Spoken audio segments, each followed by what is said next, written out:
Marian Keyes, you're a busy woman tonight because you're here earlier to present the award for Julie Cooper. Yes. Let's start with that. How cool was that? Listen, honest to God, it was one of the highlights of my life. I have read her books since the early 80s. And my circumstances were very, very different then.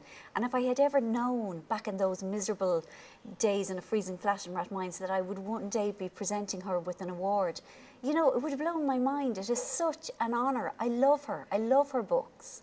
And would she have been an influence for you when you sat down to write? Very much. More her earlier novels, like the smaller ones, like the ones with the girls' names, like Harriet and Octavia and Bella, because they were all about fairly ordinary women meeting unattainable-ish men and living kind of very recognisable lives. And that was kind of what I wanted to write about because, you know, it was a lot later when I started to write. It was, you know, the early 90s and everything was, you know, kind of wish fulfillment, sex and shopping, kind of boardroom takeover stuff. And I couldn't relate to that at all because my life was so grim and I was spending my, you know, electricity money on shoes and, you know, so it was lovely to have those books as a kind of a template. Now, one of the things that's interesting about this collection for which you've won the award tonight is that it's non-fiction, obviously. Yeah. When you write fiction, there is a veil there. You know, you've privacy or you can hide a little bit. With this, you can't. No. Talk to me about that, about making the non-fiction Marian as familiar maybe to your readers as the fiction Marian. Yeah, I mean, this book is a collection of mostly magazine articles, pieces that I've written for my website and pieces that have never been published, a lot of travel pieces. And it's different because, I mean, they're shorter and they're about something specific. But it's a pleasure to write. I mean, I particularly like travel writing. It's something I enjoy, kind of, you know, humorous takes on the whole thing. And my philosophy of life in there as well, I suppose. But they're mostly humorous pieces with hopefully kind of a kernel of wisdom. And they're kind of pieces that you dip in and out of, and people seem to find them warm. Or hilariously funny. I particularly like the line where you introduce Tom Dunn to us and tell us that you share a bin night with him. Well, we do. Yeah, I mean, this is the thing. Yeah, I suppose everything in this is true. And, you know, I suppose most people's lives, if we write about them, even in the mundane stuff, it's interesting and it's funny. You know, bizarre coincidences happen to us all. Yeah, that me and Tom Dunn share a bin night. We even fantasised at one stage that we had the same bin lorry. I don't actually think we do, but, you know, in my fantasy, yeah, we do.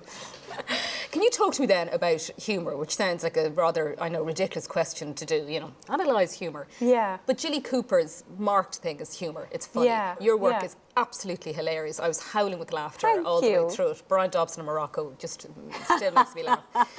But, you know, how important is it for you to have humour in there? Like, is it just there on the page for you, or do you sit down and go, oh, God, I better up the humour there now, that's not so funny? No, I mean, it's entirely an extension of how I deal with life. And I actually think it's a very Irish thing. I know that's a kind of a cliche, but I think we have always used humour as a survival mechanism. You know, you can laugh or you can cry, and I would rather laugh. And I think at some stage, you know, because I mean, I try to write about serious issues, but at a certain point, I kind of short-circuit myself and it goes into humour.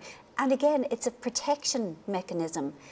So it's, I mean, the idea of kind of sitting down and inserting humour just sounds to me like the most soul-destroying and miserable and pointless exercise. You can't fake it. I mean, you can see people who try and it's excruciating, like don't. You know, a lot of people have kind of given me kind advice and told me, you know, really love, if you'd like to be taken seriously, knock off the humour and knock off the happy endings. And we'll all respect you a bit more, you know. And I think, thanks, that's lovely advice, but I'm grand.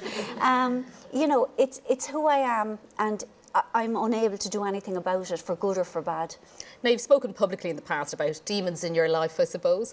And in the book, I was intrigued by this thing you had about happy all the time. Yeah. And that once you realised that actually that doesn't really need to happen for you to be happy and content, that released contentment and joy for you. Yeah. Is that something you want to share with your readers? Is that the message? You know, look at me, look what I've done and look where I am now. Yeah, absolutely. Because, I mean, I've lived a lot of my life in the public eye and I've been extraordinarily fortunate and lucky.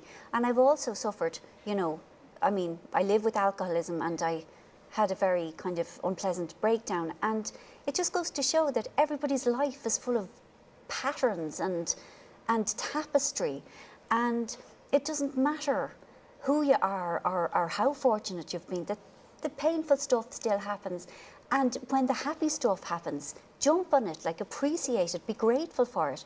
And I mean, I really am grateful for anything pleasant, or you know, or for a good day when I wake up feeling normal. I mean, that's joyous. Like, it's absolutely wonderful when I can feel like I can get out of bed and I can do what I need to do as an adult and as a responsible person. So yeah, I mean, you know, it isn't a ranty book and it isn't a kind of a philosophical book, but definitely that message is there. You know, I write about my family and about the things that give me joy, like my ridiculous hobbies. Your chalk paintings. Yes, yes, my furniture. Yes, Don't touch this award. No, I might actually kind of paint it pink and then distress it back and then cover it in glitter. Yes. Before I let you go, what night is bin night? Bin night is Wednesday. Oh, well. Yeah. You better get home. I better. Yeah. Tom might put them out for me. Yeah. Marian Keyes, what a joy to have you here. A And pleasure. huge congratulations Thank you. on your I'm thrilled. win. I'm Thank you really very much. Marian thrilled. Keyes. Thank you. Thanks a million. Thank you. Oh, So nice. so excited. Oh, You and Jilly. I know.